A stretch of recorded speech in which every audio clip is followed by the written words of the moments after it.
And I think we're live. All right. How's it going? Yeah, finally. Well, without trying to overplay how dramatic it was setting up this, because the technology was pretty against us meeting. Philip is back. Philipp Druzhinin, everybody. How you doing? I just came home from practice, pretty much tired, but I still have some charge to talk. Yeah, I mean, I know you've been doing a lot of work. It's crazy. I've seen like you've been doing chats all the time and like all kinds of new research. What's some of the stuff that's been like? I know you've been walking around and seeing some things. What are some things that you've been pretty excited about recently? Yeah, I was finishing with Polytechnical Museum, that famous one with the red brick that got excavated, and so kind of walked around the surrounding areas and so pictured and filmed the same underground facilities, the same type of what they have. So it's pretty much proves that it's not just the basement floor; it's really a buried and bricked up windows.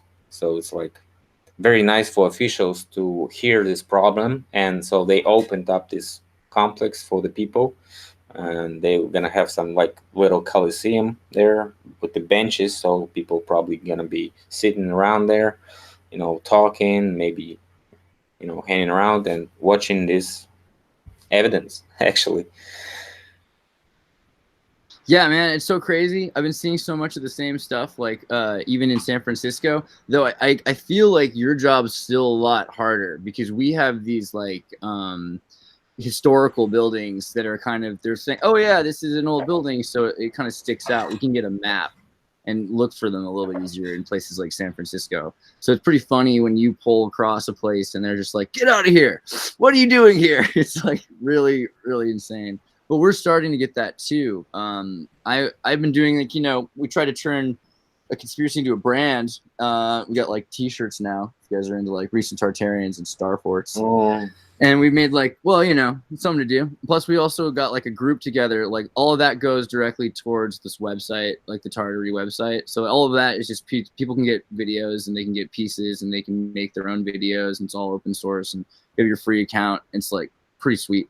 But we met some people through there from all over the world, from like Taiwan, from the Netherlands, people that are studying everything, and some people that are just like in San Francisco. Like this one dude, we went around like all of the different parts of the remnants of the military bases, the islands, the cathedrals. We went through like the Scottish Rite Temple, like the Masonic temple, and the right behind is like this Lutheran kids school and a Shriners. Like kids like fix their voice, speech impediment like for kids, class. And then there's like the giant, raised above ground water and power building, which has just been recently repainted. And it has all these like old Babylonian figurines and faces. And there's like statues of lions in the hands of giants, like San Francisco is a trip, and it's right in your face. So like very clear though, right? The Assyrians have not had a country in a long time. So they maintain their legacy through impacting the world's culture to this day, and it's pretty insane.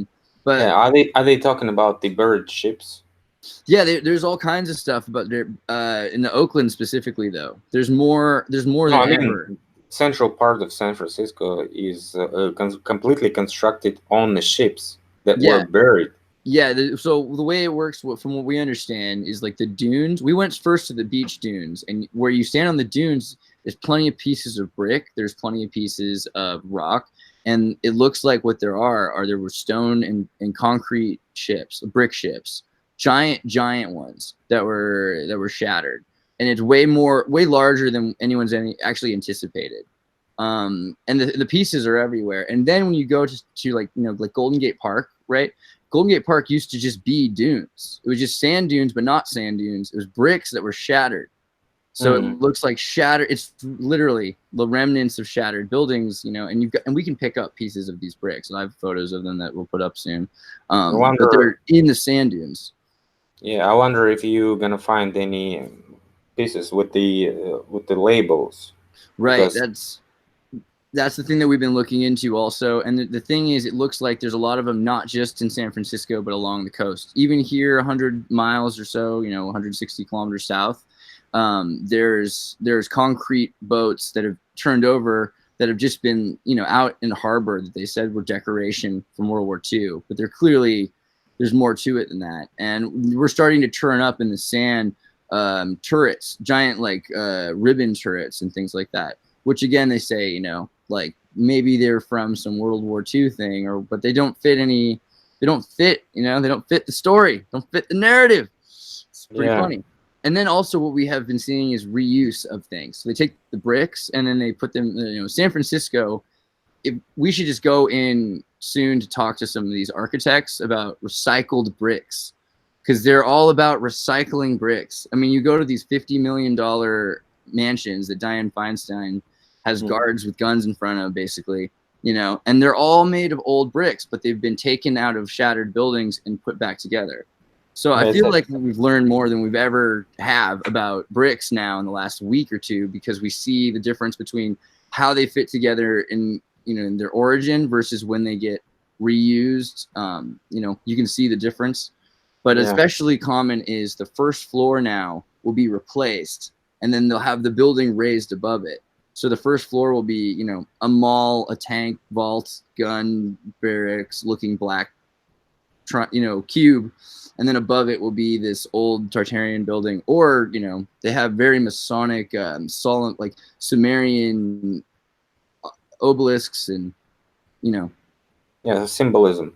It's a huge trend right now in Russia. People get those old bricks with these labels, and they sell them like for huge price, and those bricks are still valid to be used in construction. And people really buy those bricks and decorate, and it's really fancy,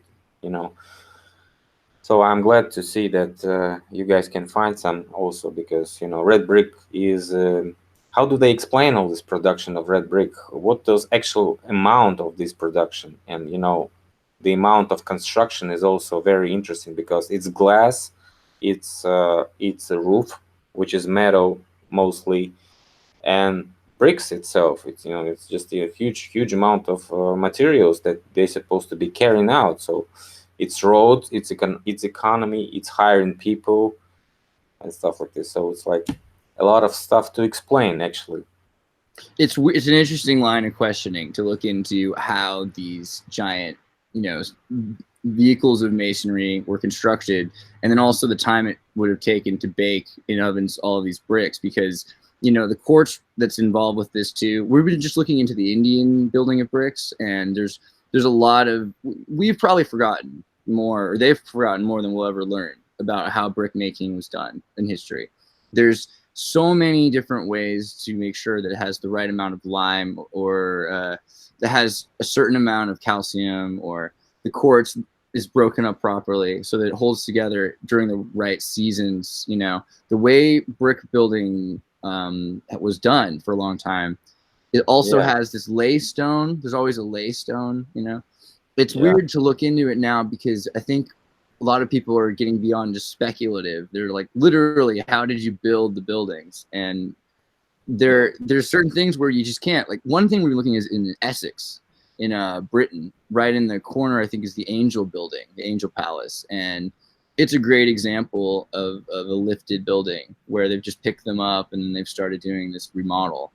All around Russia, I guess, you have the same thing with the remodeling. Do you have, everywhere we go, all these buildings are under construction? Yeah, they just make parkings in those buried floors, and like 2 or 3 floors underneath are just parkings, and that's how they reconstructed. They just take all the inside, leave the outer walls, and that's it.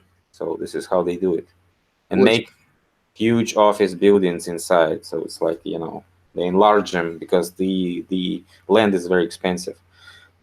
But the problem is not just building this stuff and explaining how to make bricks in a simple way, because look at the YouTube. They got so many videos of how to make bricks, simple and easy, like in your yard, in your garden. It's easy to do it. But the problem is that the bricks should be safe for 200 years and more. Right. Yeah, That's there's the something biggest about problem. harmonic resonance. There's got to be a resonance thing that's holding this thing together, that when that goes, it shatters. It's like a sound thing, perhaps, that we're looking at. There's a couple Yeah. of things about kymatics, and that's also one of the interesting things about, why I'm curious, especially what's going on with, in Russia, where one of the first videos I saw of you, I was like, who is this guy? You were like sneaking around a building, and people were like, get out of here, and they're like trying to get you out. You're like, yeah, they've got, look at this, obvious. It was like, I mean, like, you can't in America. It's like they're just now getting to that point. When I first saw that, I thought that was surprising, but now I understand. I mean, they're burning down buildings, right, and they're reconstructing them, and everywhere we go, they've got facades over buildings to cover them so that we can't see what's going on. That's pretty new. That wasn't like that recently. And I had a friend who was just in, I think it was, I can't remember which country actually now, but he was somewhere in like Malaysia, and they've taken the spot off of the UNESCO World Heritage because they've restored it, right? And this is interesting because a lot of people don't want to be on a World Heritage site. So all you have to do is restore it. So if you do it right, you just disappear off of a map of World Heritage sites. And there's a lot of spots like that. And so it looks like all of a sudden we're going to be just like Russia, where it's going to be Easter eggs everywhere. Yeah, the problem is that it's all expensive property, so it's all the price and the economic purpose. Like if they have this efficient way to sell this stuff, they're gonna sell it, unless we're gonna film it and keep it for the future generations, because what we are filming now is could be destroyed in a couple of years, you know, and nobody's gonna save this archive for us. It's only up to us to film it or not. Yeah, I think someone was saying the revolution will be uploaded and it'll be zucked and then it'll be deleted, but it'll be re-uploaded over and over again and remixed, and it'll be all right for a while, and then it'll be forgotten again. There'll be a new revolution. I Yeah. saw recently, like, not just everyone's talking about Notre Dame, but there's so many Our Ladies, right? Notre Dame is like every church is one of them. So those factories that they're reclaiming because they're going to see no one can use them for 20 years, right? All Have you these found that buildings. what was before the Notre Dame at this place? Have you found this information? I've heard a little bit about before the gargoyles that it was a harmonic resonance building that was used for the ley lines for energy. I've heard a few theories. What's yours? Yeah, we have this information. Well, it's not yet confirmed. So I like, last chat I was trying to already say something about it, but I should keep it for a couple more weeks because it's not yet confirmed. So the information is that Vatican itself is established on the place where the Jupiter temple was. So it's like official narrative. Vatican was in Rome, right? Mhm. But we see this information that it was really established only in the 19th century when they actually bought this land from the government of Italy. So it's like they had no property there until 19th century. Although we know they're like for 2,000 years already there. Like it's not a big surprise for us to. It's like that Mandela effect. We know that they're for very long there, but then actually not that long. And on some maps we even don't see them. So it's like, and the problem is that had the Jupiter temple there, and also Notre Dame was also Jupiter temple. You know, Mhm. this is actually why it is one of the most important Catholic cathedrals, because they both were Jupiter. And what do we have right now in Vatican? We have St. Peter's Cathedral. So if you take Jew out of Jupiter, you get Peter. So Mhm. that's where the Peter came out. Ute. And Yeah. and we also have this Peter in St. Petersburg because we call it also Peter, not after the Peter the First, but we call it Peter because it's St. Petersburg. And so Peter is also stone, Right.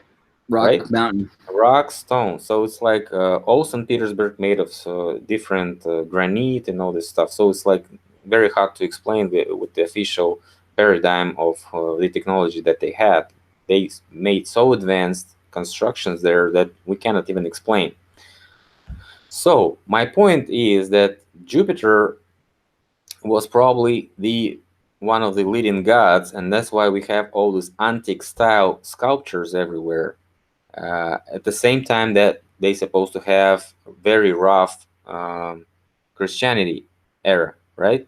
Where people were just burned for refusing to say something from the Bible, like a simple word or something like this. They were burned for this.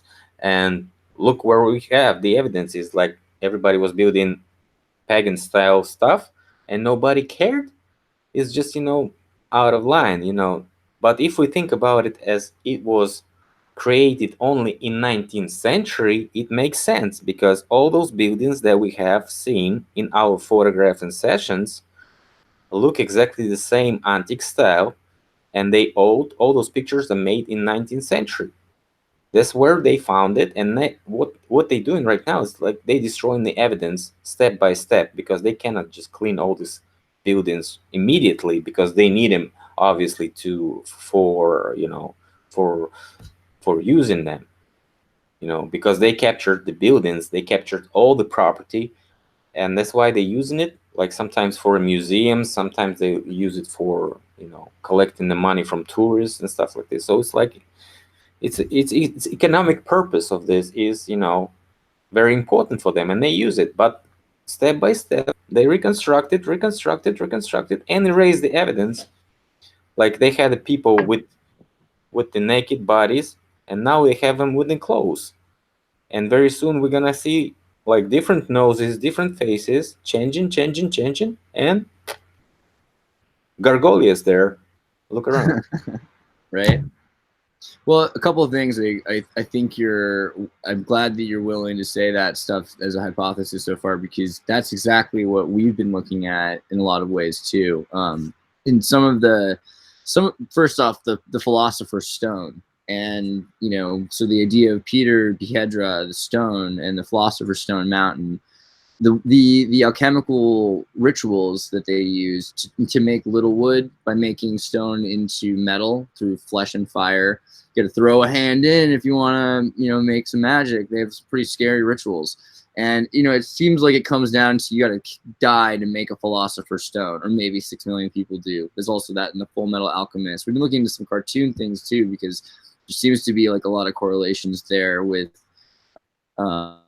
hiding some stuff right in plain sight.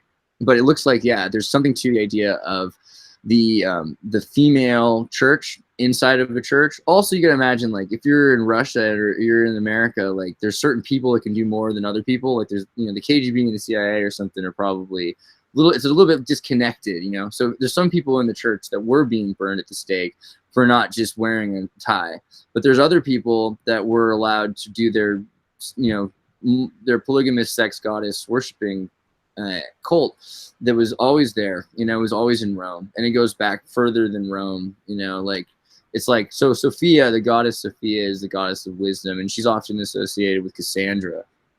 Cassandra is like the daughter of Troy who gave the gift of prophecy, but no one like really understood what she was saying, so she could never be, it's like the joke that she could never be understood. But that's the deal. There are some people that are crazy enough that are into that, and they run, little circles around everybody else, and that's been a big thing in the ancient world, was the feminine archetype.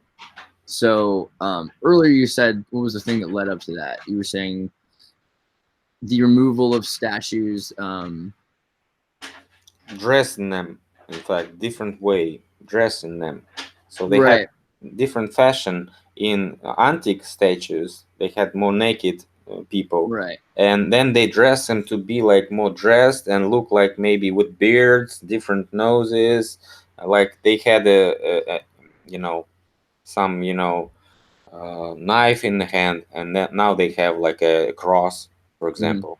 We have this example on St. Isaac's Cathedral in St. Petersburg, where we see the evidence of something changed in the hand. So hand is not holding the cross before, and now it's like has the cross in his hand. So it's like very, very interesting because they could be editing those statues through the years while those reconstructions go, you know. Yeah, and I think there's a big okay, and that was the thing. So the Bacchus cult and feminine worship. So by removing, first off, by hiding the figure, by hiding femininity, by hiding masculinity for a period before the reaction period, which causes a worship of those things, right? A reveling in those things. There's a period of suppression.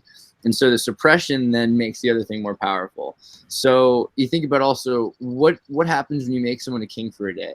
You sacrifice them. You know, so you've got people that are thinking that they're worshiping the male form by making the male powerful, but it's just so that they can make the male work harder. And then they're doing the same thing now to women, right? So the thing is to oppress, suppress, and provoke the opposite, and then sacrifice. And so this is leading up towards a overworking of the feminine archetype, because Jupiter, which is represented as like this male, it's the sun, right? It's going to be the sacrificed figure, and so it makes men overworked. But then the female is really Saturn, because people think of Saturn as this father, but Saturn's the one with the belly, right? So there's really like there's and it plays into the whole Dr. Money androgynous thing. Yeah, I think it's just inverted explanations. After the defeat of previous civilization, we had everything edited, and therefore we cannot, trust the explanation that they give us about the antique gods and their purpose and stuff like this. Probably is just, has to be researched and checked one more time with the fresh view, with more like experience that we have already. But I got so many comments from the people that really trying to how do you say, be skeptical about these theories, and so like they try to refer to construction, that it was like we're supposed to know more about construction, like we're supposed to know more advanced information about chemistry, geology, and all this stuff. That's why I'm always trying to invite people into the research. If you Yeah. have the degree in some construction or chemistry, just join it, and to show us what is your professional view on what we see, what we observe, because we don't have any explanation. Officials actually trying to debunk us while just mocking us and bullying us. We don't have any dialogue with the officials. Actually, officials trying to make how they build something with the bare hands, but what they just showing us is just ridiculous evidence of their impotence. Like they cannot do anything. Actually, they cannot replica something from the ancient past, and that's the Um, problem. that makes me that reminded me, like you're saying, get people to check it out while they have a second. Is tartarinova.com. We have like, you get all sorts. So there's a free site that we put together that has all the kind of information and connects people. That we have a chat room, and you can like, we found people that do geology and stuff, and so we've also created like a platform that has like a built-in map system, and it has like photo viewer, and everyone can upload as many like star maps. There's all kinds of crazy amounts of information on here now. It's a lot better than the Facebook, because you can download the things directly, and you can have things like that are just for educational purposes, but you can have video files and things you probably wouldn't want to put on YouTube. So this is pretty cool, because we've been making radio chats, which are not really recorded all the time, but like can be, but are designed for the purpose of allowing people to, if you have a question ever, jump in there, and then people will show up with a friend who does geology for a little bit. So you can just pop it in on their phone. But I just want to say, check out the tartarinova.com. Yeah, that's good that people join this activity, actually. But like some people, what is your hardest question? What questions you think you can't answer? Actually, can you Man, I like? mean, that's the thing. I mean, that's why we keep coming back to you. You keep finding new answers that come with 1,000 new questions. The things that have been blowing my mind recently are Steam. I've been wondering a lot about like Steam, and what your opinions on the Soviet former Soviet nuclear energy companies are making new nuclear power plants where they're going to these former UNESCO sites. So I'm pretty curious what you think about energy all the time, you know, and I know you're always Yeah, involving in that. just if we fall back to the official information, we can find blueprints and pictures of turbines like gas turbines, steam turbines. They were like constructed and invented in the end of 18th centuries, just before the 19th century, and actually implemented in the production into the uh, actual factories and stuff like this in 19th century. So it's not a new technology at all. What we have on the jet planes is the same turbine. So it's like, people wake up. It's all same old stuff, just good forgotten old stuff. They take it out of the box and use it as long as they need it, as long as we have economical efficiency. All these Did levitating devices, all this stuff was already invented. did you All have did you have any hearing about that the thing though about like turbines causing induction into the ground and killing cows? Have you heard about that? Do you think it's real or what do you think that's about? Well, I'm not really into the physics of each and every device, what they can actually do, but I'm just, I'm researching it from the historical narrative. Was it possible or was it not? So we probably know that turbine is actually some energy device. It creates energy that could be used. So that could possibly explain everything that we like doubt about. So how could they have illumination? How could they have gas? That I found out they were mining gas and using gas in illumination of the streets. So they were like, picking whatever the resource they have. If they had this resource, they used that resource. If they had no resources, they probably used some atmospheric and plasma resources, which are, more not as efficient as gas, because gas is like very free. You can just, drill a well and you can use it like for 100 years or even more. So it's like more efficient than just, use all those spare parts for atmospheric electricity and electricity at all, because it's more expensive. But everybody knows it. That's why all the Europe, all the Russia and America is heating up with gas. So I mean, they used the technology that was more efficient and more ecological. Gas is the most ecological fuel that we have right now on Earth. Yeah, I really believe that. It's something you pointed out, and at first I kind of thought, wait a second, but then I realized I've just been greenwashed in California because it really is true. You can break the energy into a confined space in a much safer way, and you can have explosions that you can control. And you look at this idea now that we're looking at there, if you have so many turbines, there's a lot of energy going to the ground, or if you have a lot of mirrors focusing light, you're making the Archimedes death ray. And so maybe these technologies that we thought of as green right now, back then were the reasons we have, Tartarian disasters, Atlantis disasters, different kinds of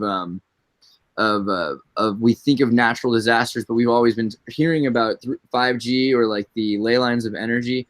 And right now we're doing all these things thinking, oh, well, it's going to be greener, but it's like, what are the consequences going to be? And it's like, yeah, oil might be, at least, natural gas might be in some ways safer, but then you have to control how much you can use and how much you can Yeah, not. oil is definitely not as good as gas, but I think it's a byproduct of undersea mining, first of all, because a lot of oil is being pumped out of, or maybe not undersea, maybe even underground mining. We don't know, because maybe they are still mining Mm-hmm. underground. So, like like Richard says, he believes in some boiler room underground or whatever. So, well, I can actually also suppose that we have some underground mining and undersea mining, because I saw videos that guys like proving this stuff, actually proving this stuff. So I mean, this is a great idea to research it, because all those guys that have scuba diving suits and all this stuff and live near the sea. I might also be checking the sea coast, the place I go on vacation this year. So maybe dive a little bit and check it out, because everything is in a plain sight. You just have to search it. You know. Yeah. Also, meeting miners is cool. I met some miners from Australia. I bet you can meet some interesting Russian miners and some Bolivian miners. But the Australian ones, they talk about playing dubstep. Like underground, what they'll do is they'll blast with bass sound vibrations at things to shake the material so that the sediment settles down and lands into a deposit. And then, so you drill to a place that's mud, right? So you need to go to a solid area, shake it up, and then you can extract like amounts of material. So they use really loud dubstep like music too. So I mean, miners are doing some crazy stuff. Like, and it sounds like that's the liquefaction stuff. I was like, really? Yeah. It's very a lot of mining technologies. I've researched block cave mining, for example. It's like mining metals underground and collapsing all those stuff down and just collecting the pure metal. So it's like very what we have on the surface. You have a sinkhole. That's why we have so many sinkholes right now, because all those ancient block cave minings, you know, were hanging out for 200 years and now they're just collapsing to Yeah, the or sinkhole. or maybe like you said, they're still doing it, and then these are Yeah, the maybe they're still consequences. doing it. Yeah. Maybe we're also doing it, and maybe they're using us to do it. Who knows? Yeah. Well, they're not using me because I'm too lazy. But yeah, I know some people that would totally be tricked into that. But most people, yeah, you're right. Probably have no idea what they're involved in. And I think that's the funniest thing. We have this group now, like the experts, and like 90% of everybody says, "Oh, I'm not an expert. I just happen to know everything about what's going on within." And so as long as you get four people together, they can kind of see what's going on, right? Yeah, driving a taxi, and that guy came, the taxi driver. He was pretty old, like 65 or something, and I just asked him a couple of questions. So he said, like, I was a military man before. I'm like a colonel, ex-colonel, and I do taxi driving because I have money, but I do it just to talk to people. So I said, oh, very nice. So what troops you were in? He said, like, I was a communications officer, like distant communications, and also I was a deputy head of nuclear testing site. I said, what? What site? He said, in Semipalatinsk. I know the town. It's like very huge testing site. It's like it's as big as Austria. What's it So it's called? like Semi Palati? Semipalatinsk. Semipalatinsk. Right now it's in Kazakhstan. It was in the territory of USSR, right in the middle of the country. So where so they had a bunch of testings there. So I was asking him, like, have you seen any nuclear effects on the surface, like people were dying or something from this radiation? Like you had a bunch of soldiers there, so probably somebody would fuck around somewhere and maybe go to the place that you cannot go. He said, like, no, nobody ever died. I said, so did they have any radiation measured on them, like after the sites? He said, no.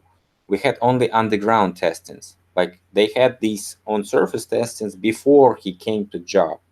But have you seen all those nuclear craters? He said, yes, I seen all those old ones from the 60s.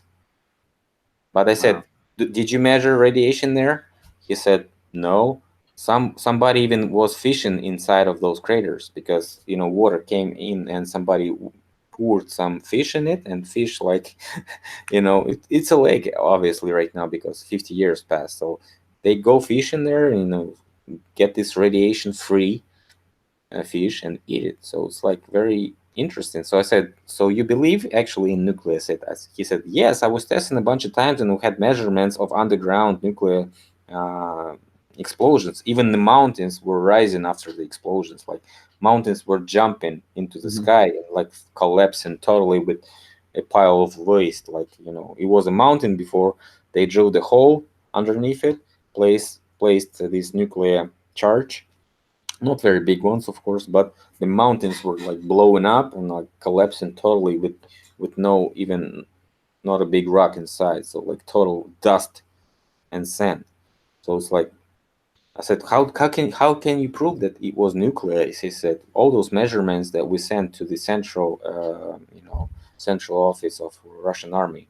So we measured each and everybody. So it's like alpha, beta, radioactive Right. elements were captured from the, and so seismic activity was captured. All this stuff was captured. So he's like a total believer.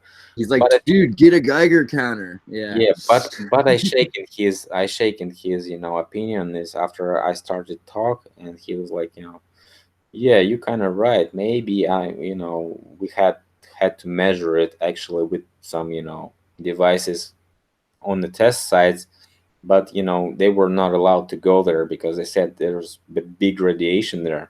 Mhm. So I said, why didn't anyone go? How much time did you spend there? He said 15 years. So 15 years, not anyone fuck around, got drunk, and went to this place and got this radiation. Maybe That's a only, sketchy story for Slavs not to do something that dangerous, right? Yeah. yeah, says he said probably vodka helped them not to feel it. Yeah. So yeah, maybe. So it's like I Well, shake I his think that there opinion. could be good for you, right? I don't know. Okay, let me take that back. What I've heard of people that believe in radiation, absence of like lack of radiation being a problem in health, and using iodine and radiation being supplemental. So it could be that people that have radiation are better off in certain doses of certain kinds of radiation, whatever, because sunlight is pretty good for you. I mean, I like it. And so I wouldn't say that I would want to live completely without sunlight. There might be certain ways that radiation is not bad for you. And then we start removing all kinds of radiation. It's natural. So some people are speculating that there could be some natural benefit to having a normal dose of radiation, especially as the Schumann resonance is increasing. And you've probably seen people in Pripyat that still live there, right? So I Yeah. mean, it's not exactly like Chernobyl killed everybody. Like a lot of kids moved right back. I've seen videos of these ardent old Soviets that are digging, gardening cucumbers, and they're big radiated friggin' cucumbers. I mean, they're bigger than normal cucumbers. So obviously radiation's around, and you could get a Geiger counter and you can find it like in the corners of buildings and places that absorb radiation more. But you get in a helicopter and spray mushrooms in a fan, or out of the sky, and then it's going to start eating the radiation the way plants get sunlight. So it's not, I mean, this whole idea of radiation, all it's doing is it's keeping people out of zones. Where is it keeping people out of? The nicest places in the world, Bikini Bottom, Bikini Atoll, like the SpongeBob atomic island, or Chernobyl. Pripyat's one of the cradles of civilization. It's where Seraphin, the Saint Seraphin, started his whole thing. The beginning of wooden churches comes out of Chernobyl. So I mean, it's crazy, like how radiation, and also Japan supposedly launched right after the war, right after their bomb, they launched a nuclear bomb in Korea.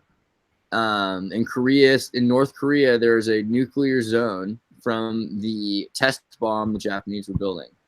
And both, Chernobyl and Japan and any place with these atomic, not only are they doing all right, they have like giant lemurs and lynxes and crazy cats and things. Great life is flourishing there. So it's not like what we've been told, at least. So what I've got after this information, I got thinking that we had some weapons and we have some weapons that are comparable to what we know as nuclear weapons.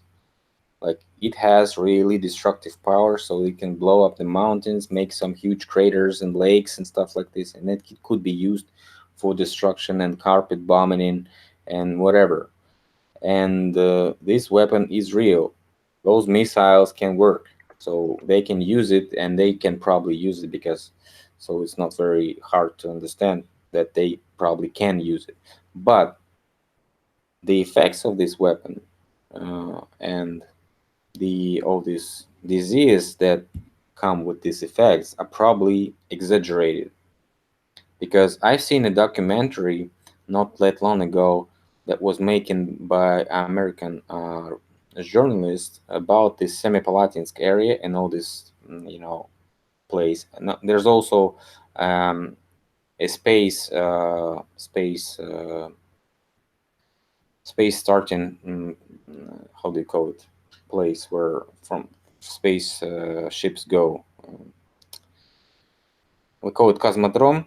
How do you Oh call it? yeah, spaceport. or yeah, Spaceport, whatever, Cosmodrome. Cosmodrone's best. I Yeah, like it better. Better word. Baikonur, we call it's also in Kazakhstan near this Semipalatinsk area. So people that are living in this area, like having more percentage of cancer and all this, Yeah.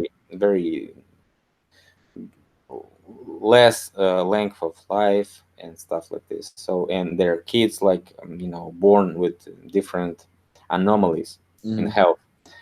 And but what they were actually showing is the places where the testing of missiles go and where we have those missiles part collapse. Like when you start a missile, some parts of it just fall down, like the engine and all this stuff, and it has this fuel inside which is very toxic and could easily do the same effects as a nuclear waste or whatever they call it. So it's like, Yeah, but maybe they're just trying to screw up Kazakhstan. But you know how much it costs to keep Kazakhstan? They have to rent that.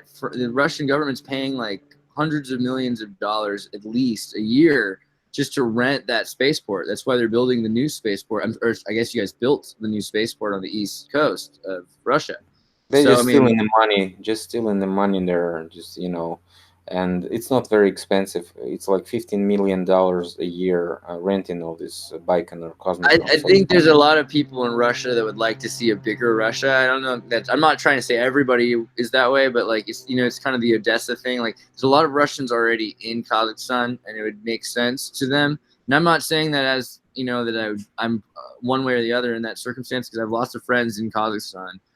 They come over here a lot. Actually, it's interesting, but the thing about Kazakhstan is like it has been the home of a lot of for 1,000 years it's been war, and then in the last 100 years it's been the craziest alien city until Astana, and everything that's happened there, even the fall of the Soviet space program when the rocket smashed and just killed all of the cosmonauts and scientists. It was tragic, and no one was allowed to talk about it for decades. But it's a huge reason why things kind of slowed down. There was a huge regression in space,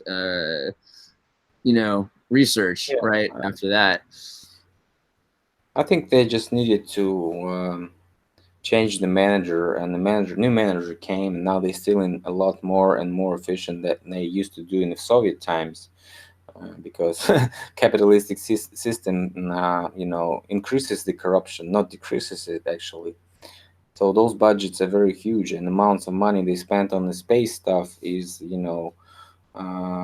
very very big. Like the best brain doctor in Russia gave an interview for 30 minutes, and he was talking also about the era of stupid people, and they were also touching the space programs, like why don't they have any efficiency in those space programs at all? No scientific you know um, breakthroughs, nothing like this. And he was saying, like, I was participating for 20 years in all this crap, and they were sending me samples from the space and all this stuff. And just a simple explanation was they were making this just to make money. So it's like, uh, Yeah, I mean, they in made me do research, and I was always annoyed that they'd say it was exactly this. There, you do rock research and stoichiometric research, and they would just tell you, "Yeah, it looks like stuff from Earth."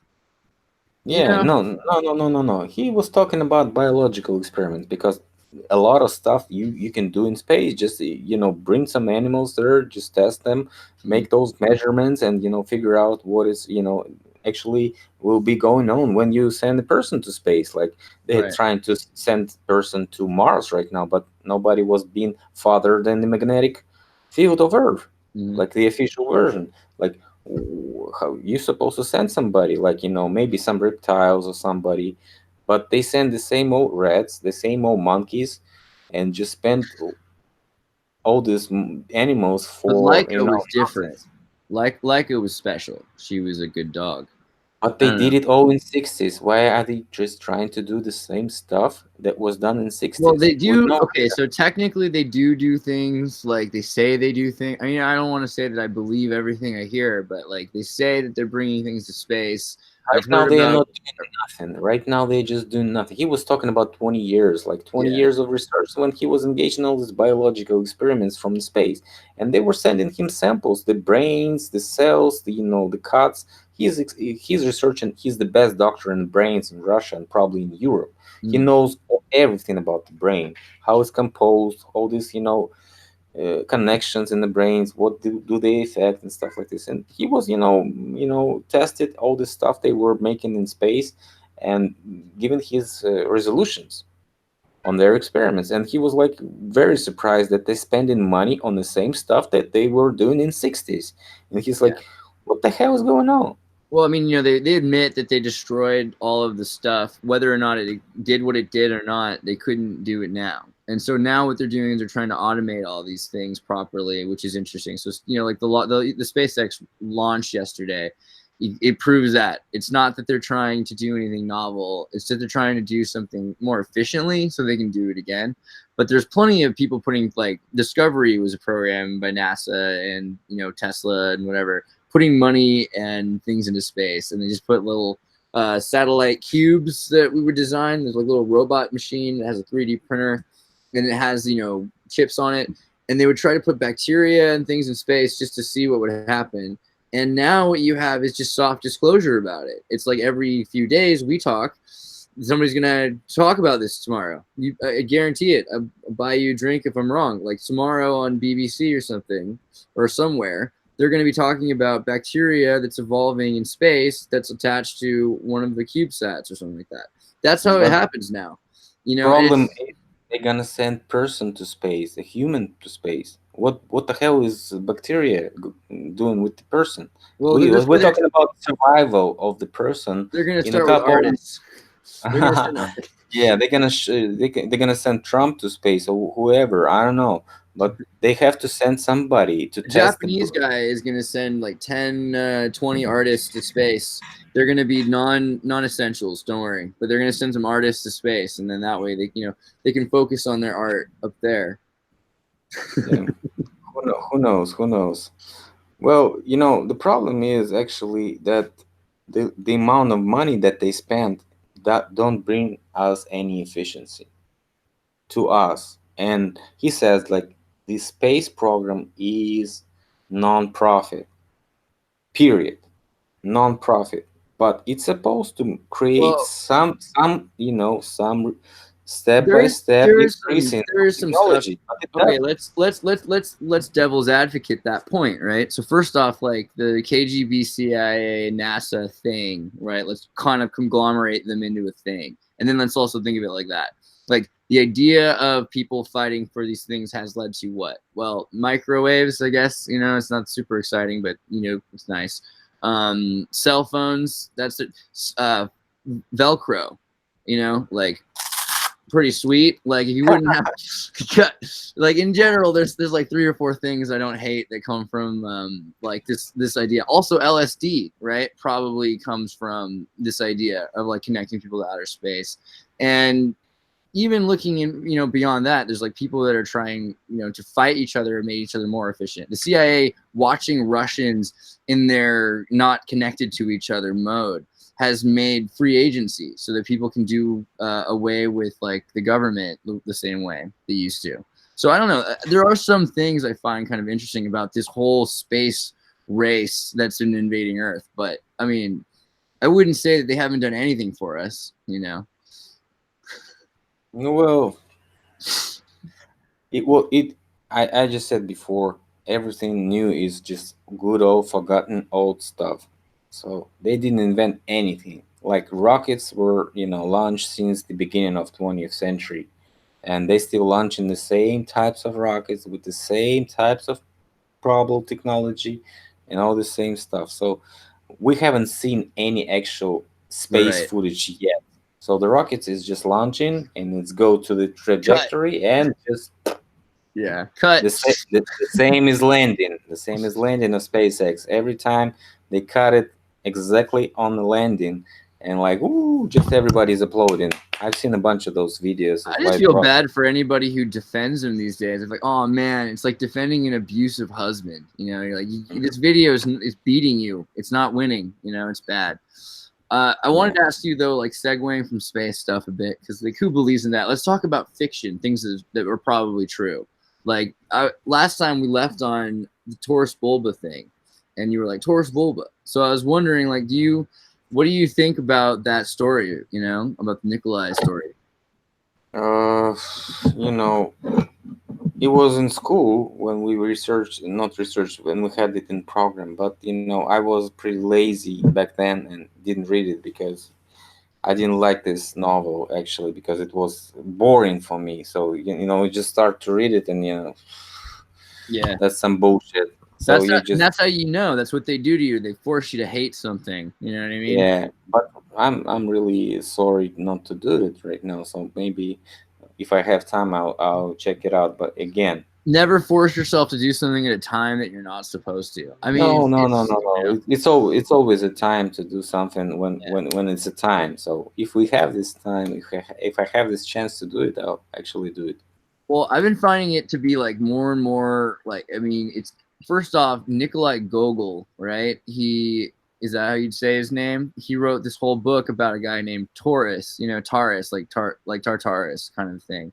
And Taurus is like because the Tatars are the Cossacks, and it goes back and forth that they're it basically starts out that the dude gets his son involved in this. Okay, Poland is got a war with the Turks, and in the middle of this is the Cossacks in the Ukraine and Kiev, and the Tatars' only situation is they don't want to be invaded by the Arabs coming from the Turks or the Ottomans, so they help the Poles, but because they do, they're exhausted at the end, and the Poles take them and they shut them down, and then they take their culture, they take their city, they take their history.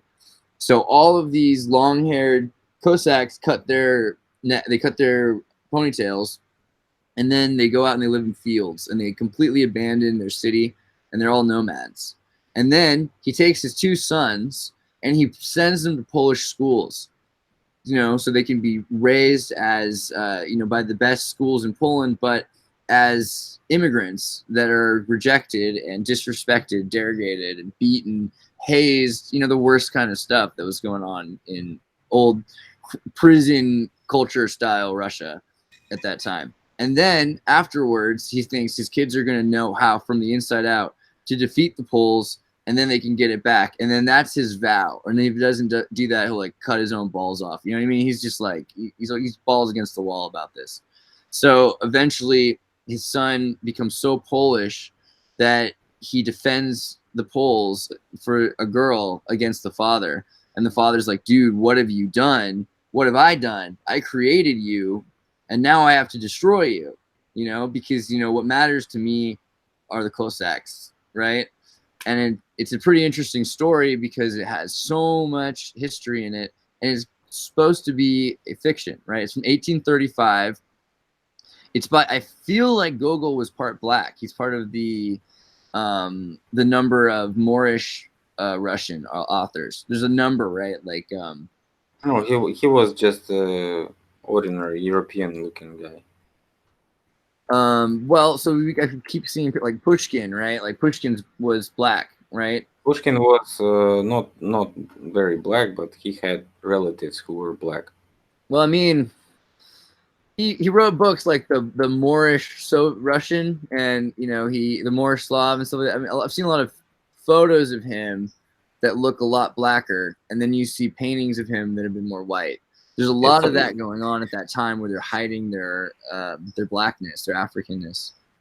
well, everybody knew who he was, and his relative, who was a Moorish guy, he was very respected. He was like a right hand of Peter the First, so it's like probably it's not something to be ashamed of. And No, yeah. I mean, it seems like a lot of people in America, like Creolic people, we're starting to find out in the 1800s, for instance, governors of Louisiana were, in the 1920s and 30s were black, or at least were Creolic, so they look kind of like Pushkin. It seems like maybe most of the founding fathers, probably even Benjamin Franklin might have been, you know? yeah, I understand what you're talking about. It's the this expansion of Christianity and from the south of Greece and Byzantia, as they call it.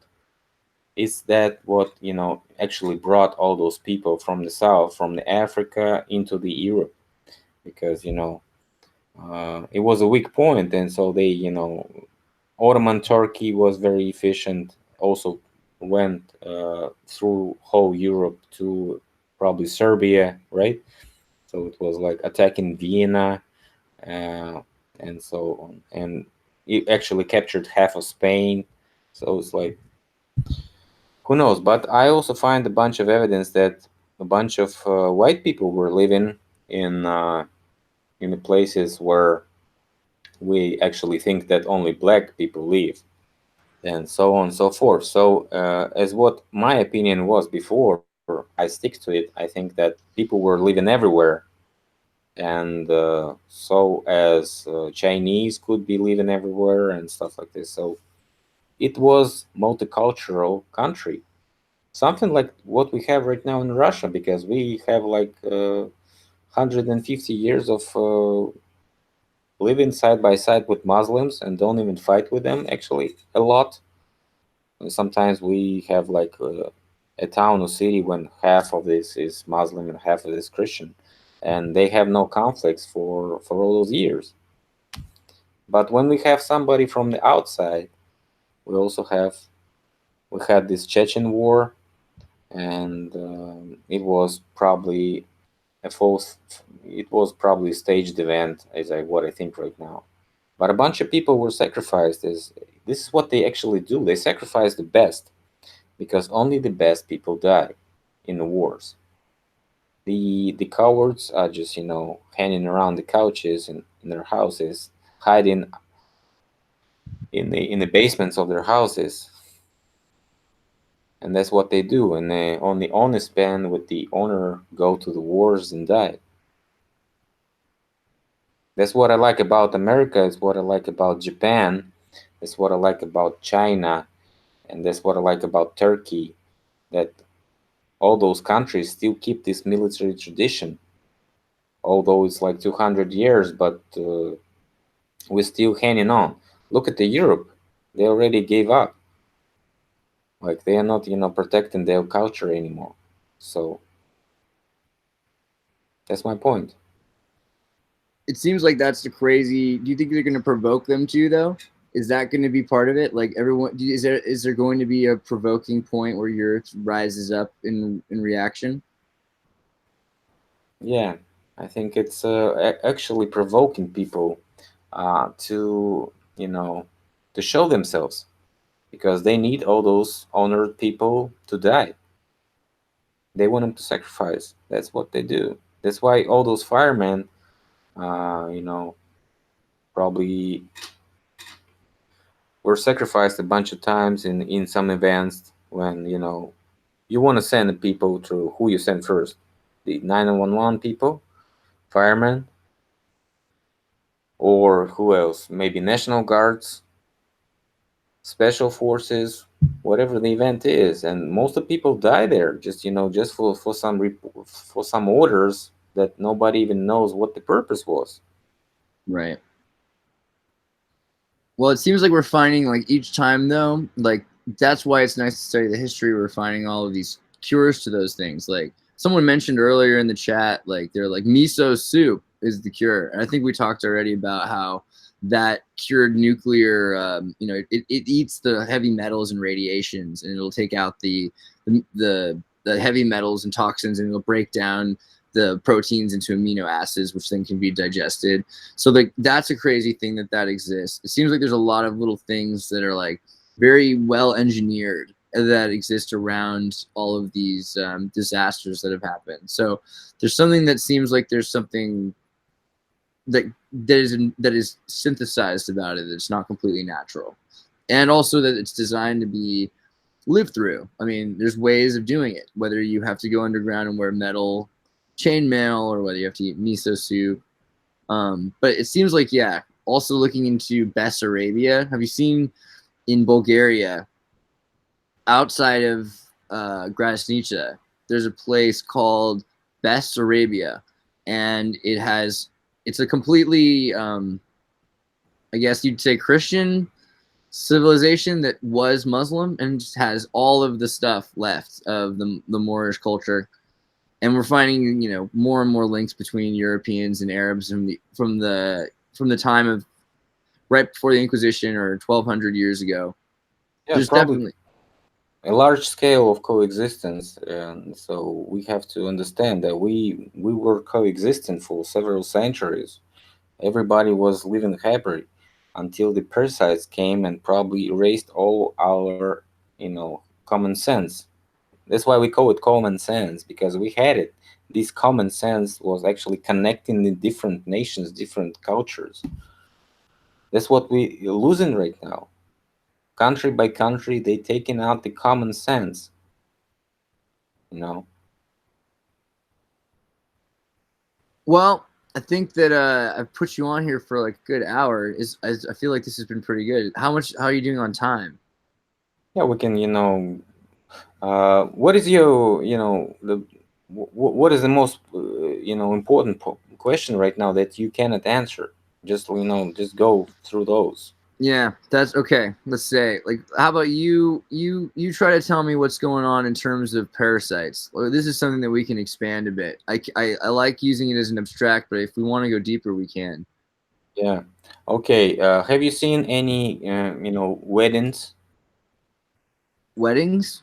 Yeah, weddings. Yeah, weddings. I've been to some weddings. Been a part So, of some weddings. what is the fiance has?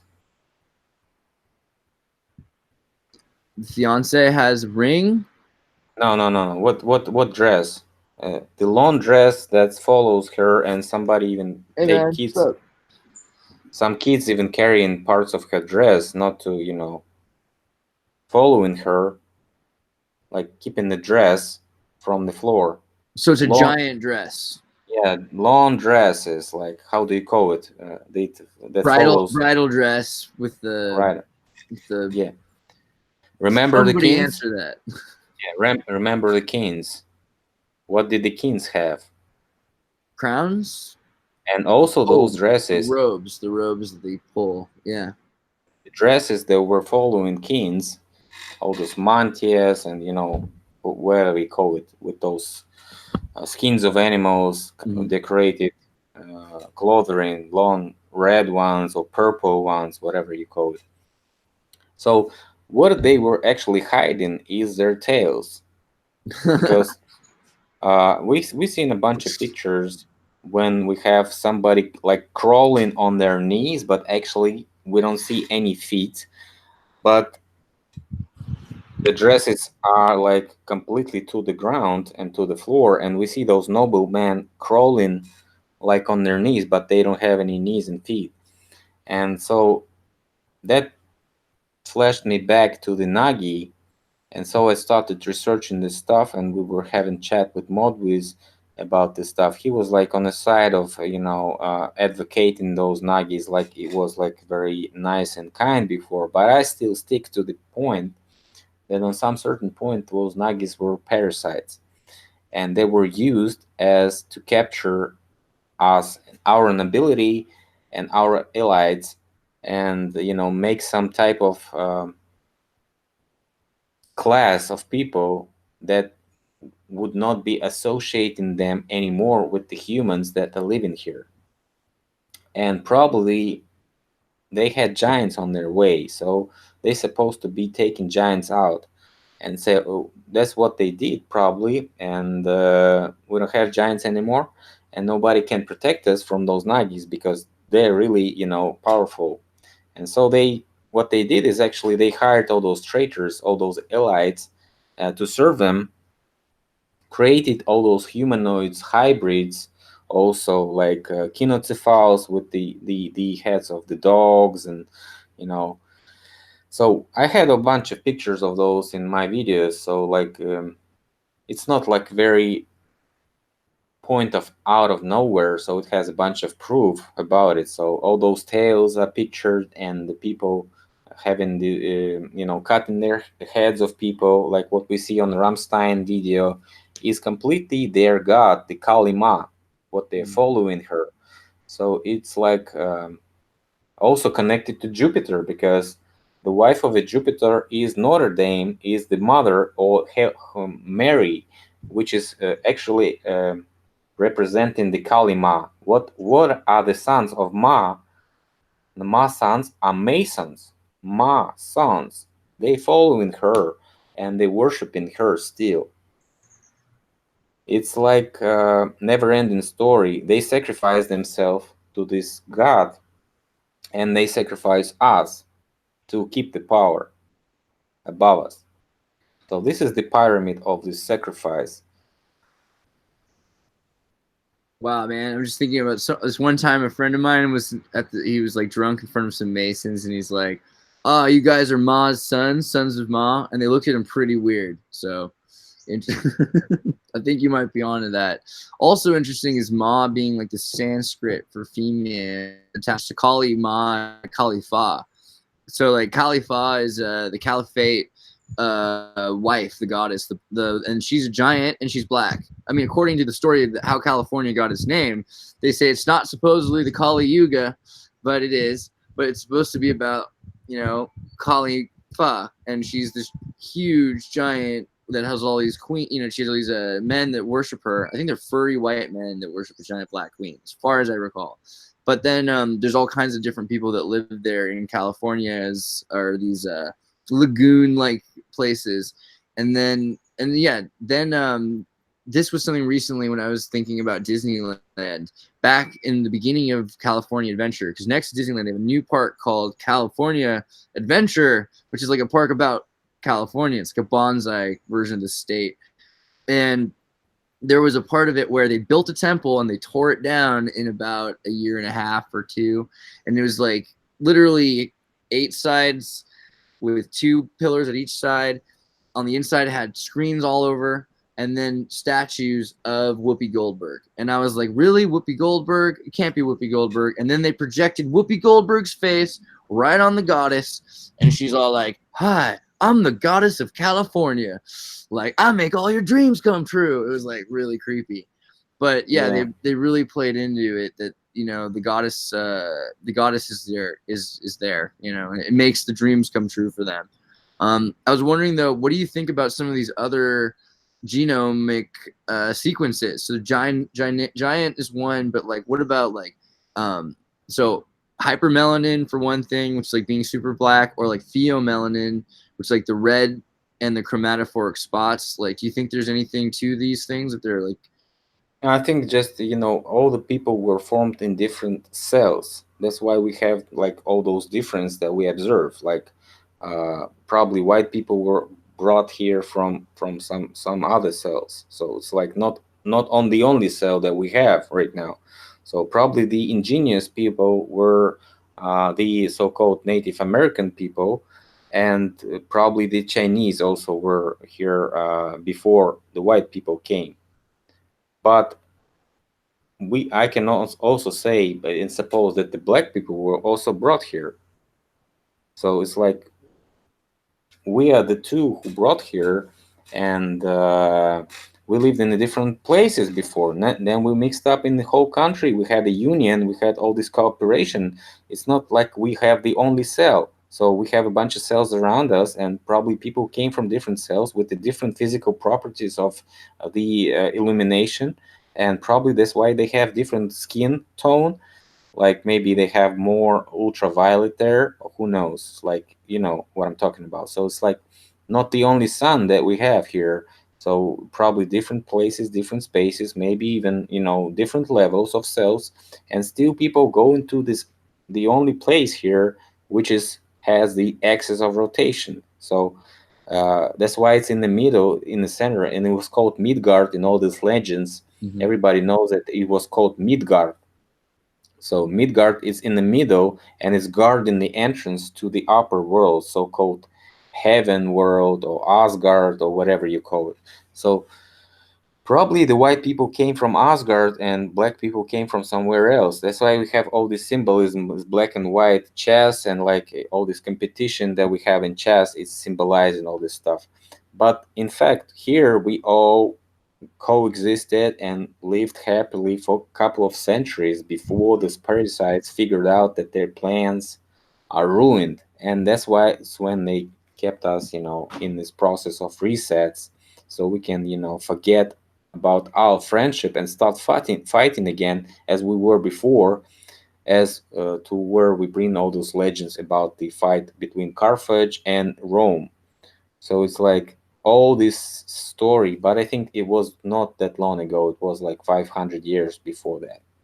Before that, we were fighting with Chinese, and that's why we were talking about with these Zachleo guy probably the day before yesterday, and he was also confirming the calendar that they have in Serbia is like 7527. So, and he thinks that this date is from the beginning, the creation of the world. But what we know in Russia, it was from the creation of the Mir, and Mir is not only world; it's also peace treaty. So I think we have a peace treaty with Chinese. They built all those, reparation walls, so we cannot attack each other anymore, and that's where it came from. Probably Chinese were cooperating with the parasites also, because they took all this cult of dragons and snakes and all this stuff into their beliefs. And I think they also connected to this process of enslaving this population. So because they're like very pissed off because a bunch of people came into their world, and like they very pissed off of Right. that.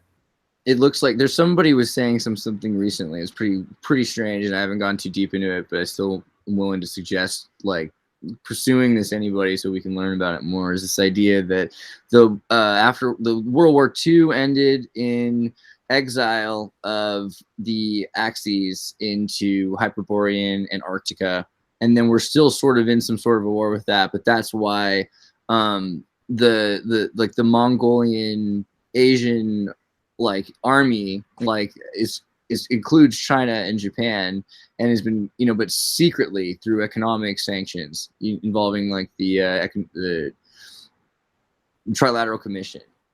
But Yeah. I mean, I don't know if like how far I go with it yet, but it's an interesting concept because it would explain a lot in terms of like a new A yeah, new era. a new era. They want a new era of order. They want it back because they want this all this Tartaria blanket. They put it on themselves.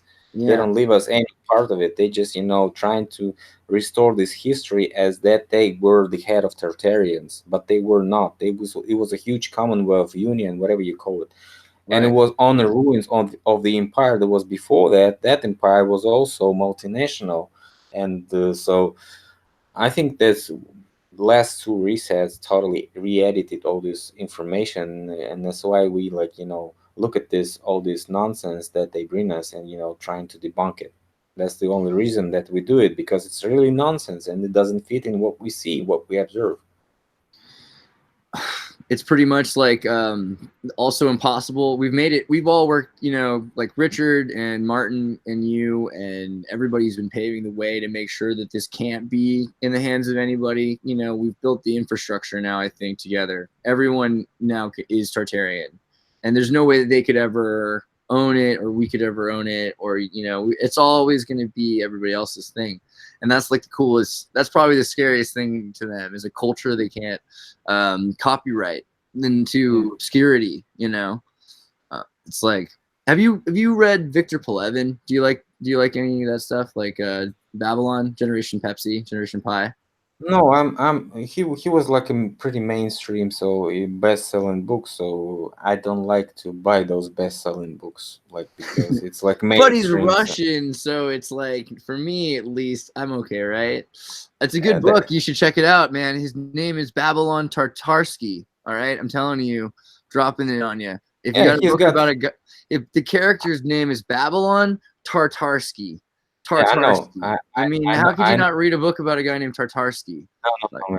I was living in a city that has Tara River and the city of Tara. So it's yeah, like where Tartaria came out is the goddess of Tara. you're in So before. You're in before. You're good. so I mean I know all the narratives of every of his book, because Yeah. most of them had movies Well, I on mean, it's them. So basically the Russian Eyes Wide Shut. I don't know. The movie's probably pretty good, but the book is crazy because he's all he's he I he I'd have to read subtitles anyway, so I just went with the book. But like it's pretty crazy because the whole idea of like an Illuminati kind of organization that is worshiping a goddess, because the goddess has to penetrate with the staff the bearded wild man, like in the Epic of Gilgamesh, and they say, yeah, it has to be a dude named Babylon Tartarsky, and he's like, why me? And they're like, we have no idea, but like, who else? Like, it's pretty good. I don't know. Yeah, the idea of many of Russians are pretty creative as any other Slavic nation. So we are like our best skill is creativity. We're like very creative in fantasies and all these inventions and stuff like this. So even say poor people or slaves are very inventive just because they need to survive. You know, and we were discussing about the origin of Slavs, this name, and that's why because they enslaved us after the reset. They called us Slavs because we are slaves actually, and this is how they were mocking us because Slava is actually glory. We were glorifying our ancestors, and they called us this word a slave word. So this is very interesting because this is really the idea and the connection between different languages of Slavic groups and the English language that we established while talking with the guys from Serbia and Sweden. We were cross-checking each and every word and like established all those connections. And I think I'm gonna be editing this 2-hour video for a couple more weeks, but I'm gonna be uploading little small parts with the points where we starting and finishing, so people can understand for like 20-minute videos. It's a lot better than to upload 2-3 hour video when people just get lost in this content. So that's what my strategy is to make shorter videos but more on the point than to make huger ones, but wasting people's time because they may be not interested in the stuff, or just the viewers retention is losing huge percentages. That's absolutely true. I think there's a little bit of both. I'm seeing the same thing, moving towards smaller videos and 7-minute and 20-minute videos as well. But I love doing like stream of consciousness back and forth because it takes a while sometimes for us to catch up with what the other's been up to for a while so that we can start making the new things. Yeah, of course. It was a pleasure talking to you. So I hope next time will be a lot quicker to establish, not Yeah. like a. I'm pretty sure that like there's certain. I mean, the closer we get to the Bilderberg meeting, the harder it's gonna be, buddy. You're gonna have to have to set it up. But yeah, much love, dude. Thanks so much. Yeah. Spasiba. Yeah.